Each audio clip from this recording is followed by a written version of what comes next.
essentially is exactly what the name sounds like. So it's an intra-company transfer, which means there is a company outside of Canada and a company in Canada, and these two companies have a relationship, and the employees of these companies have to transfer amongst one another or transfer to Canada.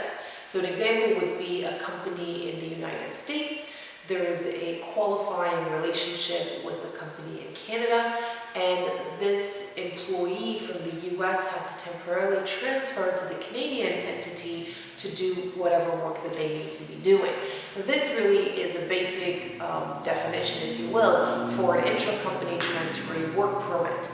Now, intra-company transferee work permits are exempt from a labor market impact assessment, so you don't have to do recruiting efforts and so forth.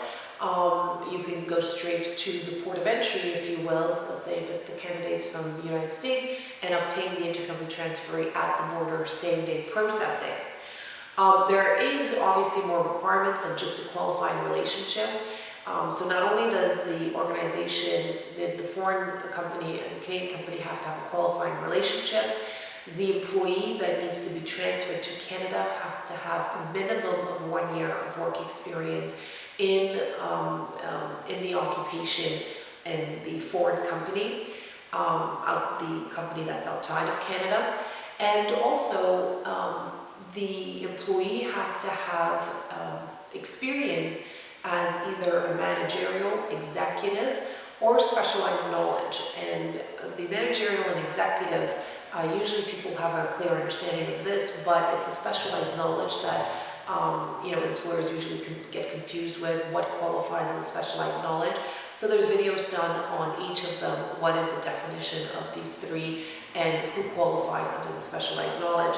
But essentially the three requirements are there has to be a qualifying relationship, the employee has to have 1 year of work experience with the foreign company, and the employee has to have either a position, a managerial, executive, or specialized knowledge position before they can be able to transfer and do the work in Canada.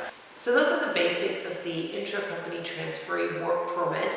If you have any questions about this, or if you believe you qualify for it, give us a call and let us ensure that you do qualify before you proceed to go to the port of entry and make that presentation.